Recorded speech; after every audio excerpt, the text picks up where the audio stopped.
За сайн байцгаана өрхөмд үзэгчдээ та бүхэндээ Синийг телевизийн хамтрагч нэвтрүүлгийг үзэж байгаа үзэгчдээ та бүхэндээ өдрийн мэндийг хүргэж байна. Ихтэй зүгчсэн байна. Тэр хооронд ямар ч хивээр дахинд тоглож явж байгаа юм. Салхинаас чурдан болоод нисээд очмоор санагдана. Тэгэл би өөрийгөө аялах хүн гэж ойлгосон юм. За хамтдаа. За хамтдаа. Хамтдаа.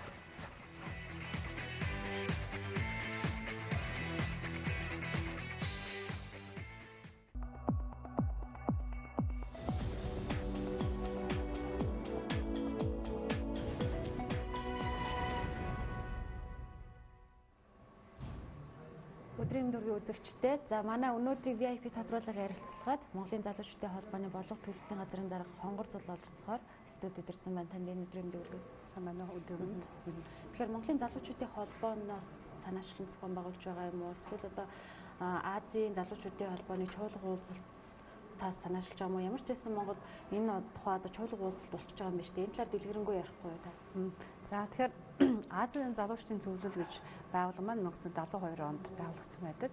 Энэ байгууллагын гишүүнээр Азийн 23 улсын үндэсний хэмжээний залуучдын байгууллагууд бол гишүүнээр элсэн байдаг. Энэ дундаа Монголын залуучдын холбоо бас гишүүнээр 1994 оноос хойш бол гишүүнчлээ явж байгаа. За энэ удаагийн Азийн залуучдын чуулга уулзалтыг Монгол улсын ерөнхий сайд сайхан мэлгийн санаачлагаар Монгол улсын засгийн газар Азийн залуучдын зөвлөл Монголын залуучдын холбоо хамтран зохион байгуулахаар шийдвэрлсэн. Одоо ингээд 5 сарын 18-наас 21-ний өдрүүд Улаанбаатар хотноо зохион байгуулагдаж байна. Гол зорилго нь юу юм бэ? За манай чуулганы гол зорилго нь бол ерөнхийдөө хоёр бол цар хүрээтэй байж байгаа. Нэгдүгээр нь болохоор Азийн улсын одоо залуучууд энэ Улаанбаатар хотноо чуулж өөртөндөө тулгарч байгаа гол асуудлыг бол хэлэлцэх. Хоёрдугаар гол зорилго маань Азийн залуучдын зөвлөлийн ерөнхий ассамблей болно. Ерөнхий ассамблегаар ерөнхийдөө удирдах бүрэлдэхүүнээ сонгох, өөртөө тулгарч байгаа асуудлыг хэлэлцэх, цаашид одоо ямар төлөвлөгөө ажиллах вэ гэсэн гол асуудлуудыг хэлэлцдэг ийм уулзалт байж байгаамаа. Залуучуудын насны ангиллал гэдэгт ер нь яг хэдээс хэдэн насны ангиллалыг авч үзээд байгаа юм бэ? Тэгэхээр улсын хэмжээнд ер нь хичнээн одоо залуучууд гэсэн ангиллалтай хүмүүс байгаа бай. За тэгэхээр мэдээж энэ дээр бас их олон маргаан байдаг. Олон улсын хэмжээнд бас хэд байх хэрэгтэй тийм Монголын хэмжээнд ямар байх хэрэгтэй бас их олон одоо бас юу явдаг л да. Хөлбрүүд явдаг. Энэ дундаа Монголын залуучдын холбооны сая 5 дахь их хурал чуулсан. За энэ чуулганаар ерөнхийдөө Монгол залуу хүн гэж хэнийг хэлэх вэ гэдэг насны ангиллаар 16-аас 39 насны бүх одоо энэ ангиллал багтах хүмүүсийг залуу хүн гэж тодорхойлё гэсэн энэ байр суурийг Монголын залуучдын холбоо бол барьж авч байгаа. За ойр суур хэд орчим. За мэдээж одоо бас хувийн хувьд бас янз бүрээр ярьдаг тийм. Тэгэхээр одоо нийт харилцаа адилгүй гардаг юм байна тийм. Янз бүрийн энэ нөгөө судалгаа хийсэн газраасаа ч юм уу тийм янз бүрийн тоо гардаг учраас ерөнхийдөө нийт бол нэг 70 орчим хувь нь залуучууд 16-аас 39 насны залуучууд гэж тооцогддог. Салбарын яамнаас хүн амын цонх үе нэгдсэн гэдэг өнгөрсөн жил бол мэдээлж байсан л та. Тэгэхээр манай Монгол улс ямар ч байсан залуучуудын хот байх нэ гэдэг. Тэгэхээр залуучуудын холбоо яг энэ одоо хүн амын цонх үе нэгдсэн байгаа энэ үед залуучууд руугаа чиглэсэн ямар бодлого явуулдаг юм бэ? За мэдээж энэ бол маш их том боломж. Гэхдээ боломж болгоныг ашиглахгүй бол мэдээж эргээд одоо мэдээж асуудал үүсгдэг. Тэгэхээр энэ цонхыг яаж ашиглах гэж байна гэхээр бид нэр ер нь гэдэг залуучуудад 8 төрлийн асуудал бол тулгамжиж байгаа юм байна гэж бид нар тодорхойлсон байж байгаа. Мөн шинээр бид нар бас стратегийн төлөвлөгөө баталсан. Тэгэхээр энэ хүрээнд болохоор 8 асуудлыг түрүүнд би тавьсан гэж хэлсэн. Жишээл эрүүл мэндийн гендер тийм ээ боловсрал хөдөлмөр эрхлэл. За энэ 8 асуудлуудаар ерөөсөө залуучуудаа хандсан акц тийм ээ одоо тэдэндээ мэдээлэл өгөх ийм том аян хөтөлбөр ингээд санаачлаад залуучдын холбооноос сар болгоныг нэрэмжит сар болгож явдаг. За энэ 5 дахь сарыг бид нар бүтээх ногоон сар гэсэн одоо урайнд ор явж байгаа. За үндсэн 2 бас арга хэмжээ зохион байгуулалт нь бүтээх сарын одоо үйл ажиллагааны хүрээнд бидний Азийн залуучдын чуулганыг Монголд анх удаа зохион байгуулагч байна. Ногоон сарын хувьд болохоор мэдээж очноо тийм ээ одоо сайхан байлгыг залуучууд бол ерөнхийдөө эрүүл ийм сайхан орчинд амьдрах ёстой тийм энэ бүхнийг уриалсан бас нэлээд ийм одоо бүтээн байгуулалтын мод цэцэг суулгах тийм нэлээд том ажлууд залуучдаар бас хийгдэж явж байгаа. Ямар ч байсан хөгжүүлэх асуудал дээр олон юм хийж байгаа гэж ойлгогдож байна л да. Нэг талаараа одоо Монголын залуучдын холбооноос залуу хүмүүсийн эрүүл мэнд за тэднийг одоо эрүүл байх чиглэлээр нь хөгжүүлэх асуудал дээр ер нь хэр анхаарч ажилладаг юм бэ? Манай улс яг одоо манайх шиг хөгжиж байгаа орнуудад залуучуудаа бие бэлтрийг хөгжүүлэх тийм ээ тэр талаар нь төлхөө анхаардаг юм шиг санагдсан л да. Манайх энэ дээр яаж ажилладаг? За залуучтай холбоос мэдээж одоо Монгол залуу нэг эрүүл байлгая гэсэн уран дээр бас хэд хэдэн бас аян өрнүүлээд явдаг. Энэ дундаа спирту спортуу тийм ээ.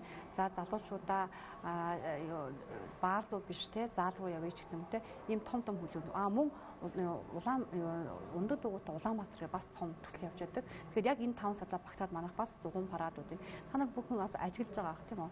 Тодорхой бас бид нар үйлчлэлтэйгээр хавар намрах улирал тутамдаа бас энэ дугуйн парадуудыг ингээд өрнүүлдэг.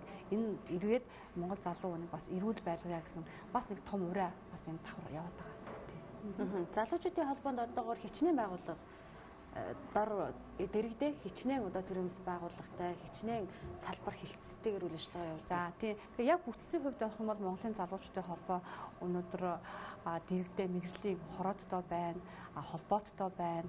За аймаг бүх аймагуд салбартай байна, дүүрэгт бас салбарууд байна. За хамтын дэргэдэх байгууллагч бас байгаа. Залуучдын хөлбөмбөгийн бирж байна, полиси төв байна, сурвалж судалгааны.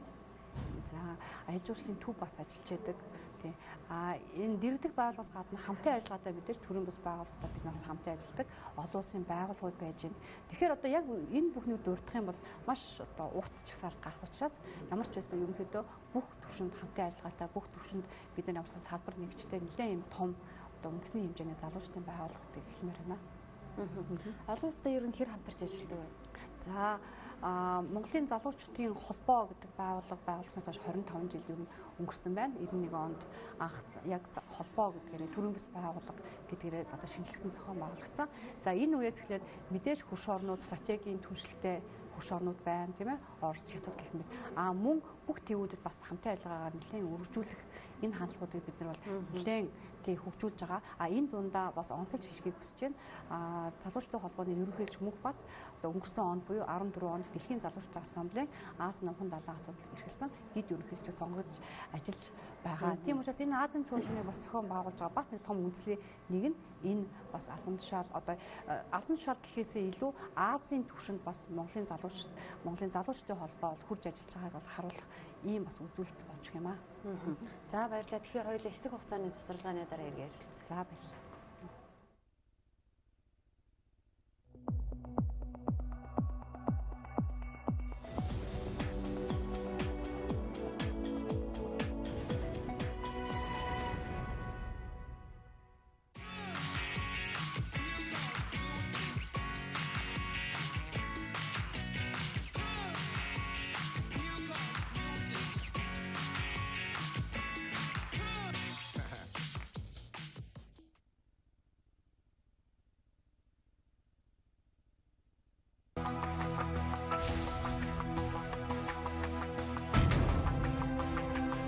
Дүрмийг танилцуулъя. 3 тоглогч нэвтрүүлгийн зүгээс тавьсан асуултанд уралдаж хариулна. Төрүүлж хариулсан тоглогч хүзэр суглах эрхтэй болох ба тухайн хүзрийг өөртөө авах эсвэл бусдад шилжүүлэх эсхээ шийдэх эрхтэй болох юм. Улмаар төрүүлж 21 хийсэн тоглогч тухайн үеийн ялагч болно. Амжилт хүсье.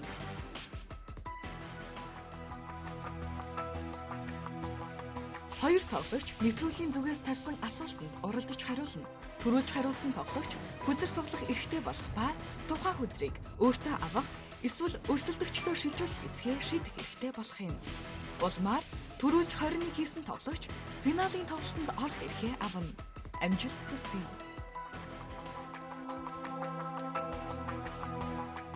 Тоглогч 3 үеийн хүзрийг тус бүр 3 ангин 21 болгох ёстой. Нэвтрүүлгийн зүгээс танд 1 power chi болгох ба үгээр 1 удаа дийлхээс өгсөн хүзрийг буцаах боломжтой.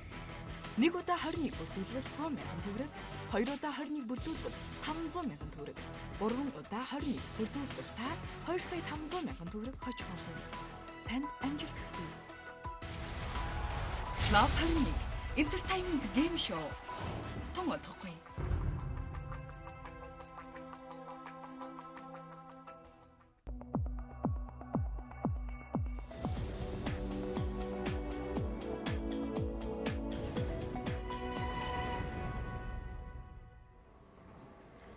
Тэгэхээр Азийн залуучуудын зөвлөлийн чуулган манай улсад бас анх удаа зохион байгуулагдаж байгаа гэж байна л да. Энэ бол маш одоо нүүр их хөдөлмөр шингэсэн ийм чуулга уулзалт болох хэрэгтэй байх. Бас Монгол улсын нэр хүндтэй ч холбоотой байх. Бэлтгэл ажлыг юу н хэрхэн хангаж байгаа вэ?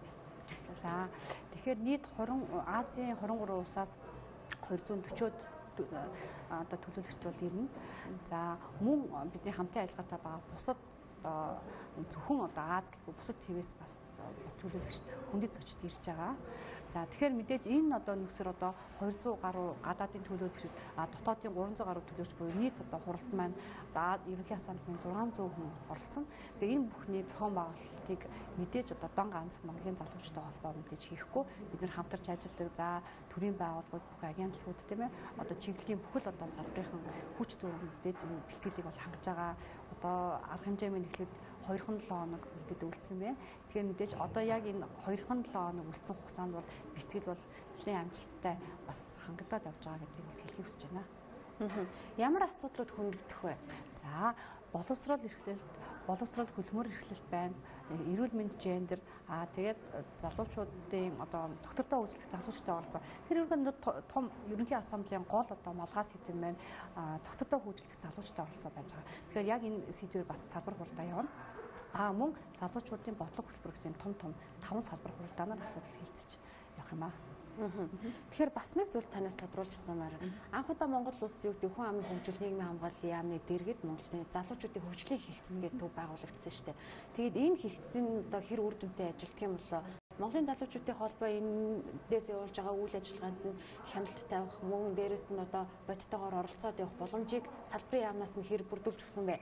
За мэдээж яг энэ арга хэмжээний одоо энэ арга хэмжээнээс харагдаж байгаа хамгийн гол хамтрагч гэх юм уу манай одоо яамнаас бол хүн ам хөгжлийн яамны яг энэ залуучдын хилтэс бас маш их итэх сэтгэлтэй бол ажиллаж байгаа. Тэгээд одоо цаашдаа бас яаж хамтарч ийнэ гэхээр мэдээж одоо Монгол улсын төвшөнд залуучуудын бодлоготой болъё, хөтөлбөртэй болъё, шинжилж гаргая. Яг энэ асуудлууд бас нэлээд хүчтөрж орж иж байгаа. Тэгэхээр энэ чуулга уулзалтын дараа ч гэсэн энэ бодлого маань хөтөлбөр маань бас тий шинжилтэн батгадаад энэ бас залуучууд өөрөө өгөөчтэй юм байгаасаа нэгдээр аль аль тал дээр бид бас нэлээд нягт хамтарч ажилладаг. Бас нэг зүйл тодруулчихсанмаар байна л та. Тэгэхээр ер нь юу гэдгийг Монголын залуучууд гэхлээр тулгамдж байгаа маш олон асуудал байдаг л да.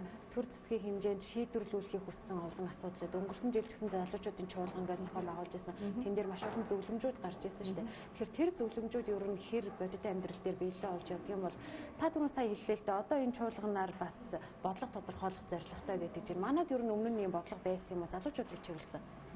За тэгэхээр яг бодлогын төвшөнд бол мэдээж одоо юу гэдгийг яг бэлэн манад нэг бодлого байна гэж би ярьлаа шүү дээ. Одоо тодорхойлгоо тэрийг баталгаад бол явж байгаа тэр төвшөнд урд нь бол байсан, хөтөлбөрүүд бол явж байсан.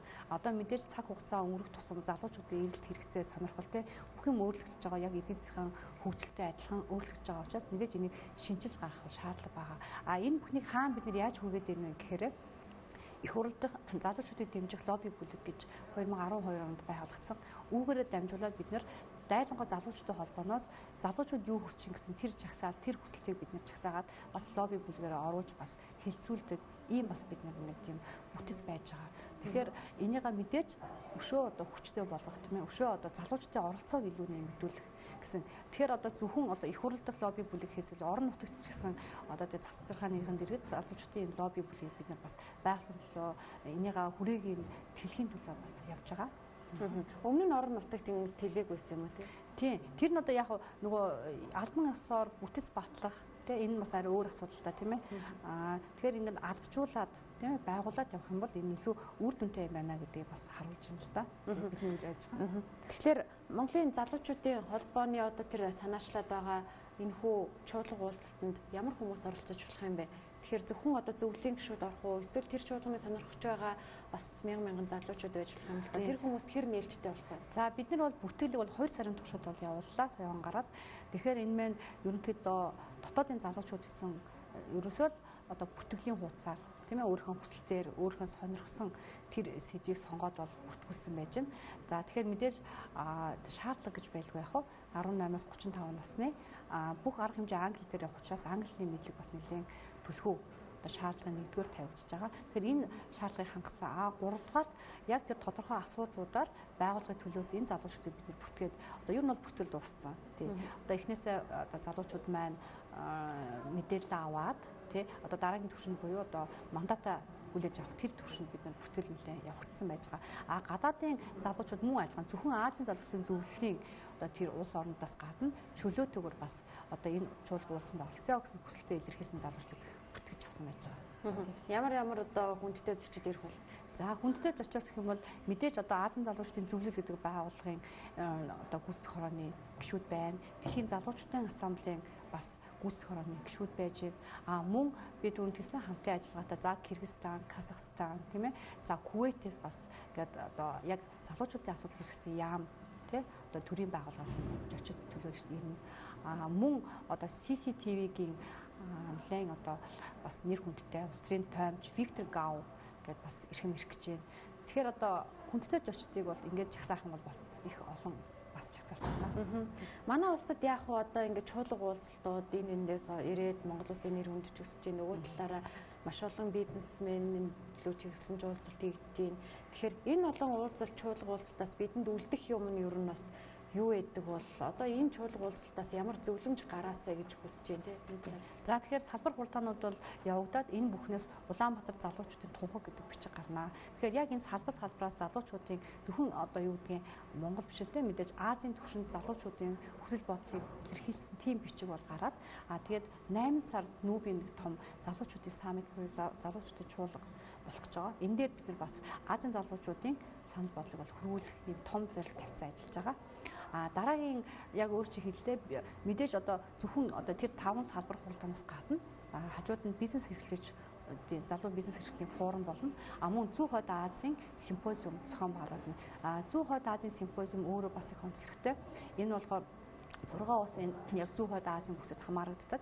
Тэгэхээр энэ дээр бас Зүүн Хойд бусад ер нь бол Европч, Азч өөрийн гэсэн бас нөгөө газар нутгийн байршил, эдийн засгийн хөгжлөөрөө холбоотод байгуул явчихдаг л да. Тэгээ яг Зүүн Хойд Азийн бүс бол нэлээд бас их асуудалтай. Энэ дээр бас нэлээд ярилцах, хэлэлцэх асуудал байдаг. Тэгэхээр ерөнхийлөгч Элбэг Доржийн Улаанбаатар санаачлага гэсэн энэ санаачлагаас залуучууд бид нар бас санаа аваад ер нь бол бас энэ Зүүн Хойд Азийн бүсийн хэмжээнд залуучдын дунд энэ тунхаг тэгээ энэ санаачлагыг бас дэлгэрүүлэх зорилгоор нэг зохион байгуулж байгаа.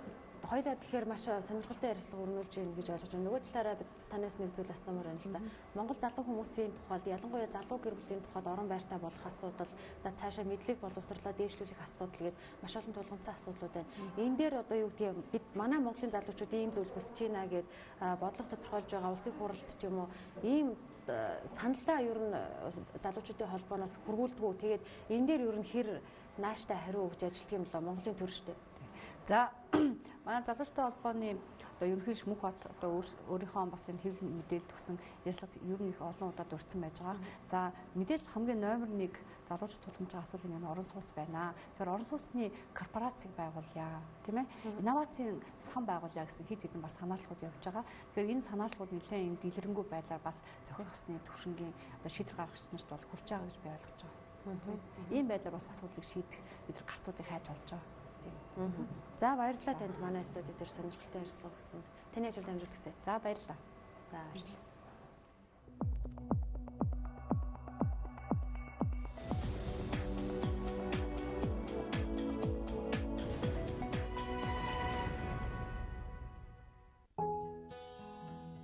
Аз жаргал хаана байдаг вэ?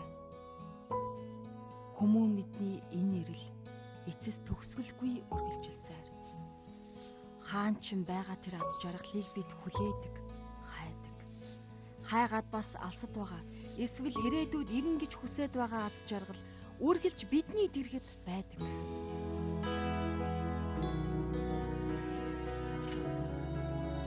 Таны чин сэтгэлээ илэрхийлэх бүр баярлалаа нэвтрүүлэг.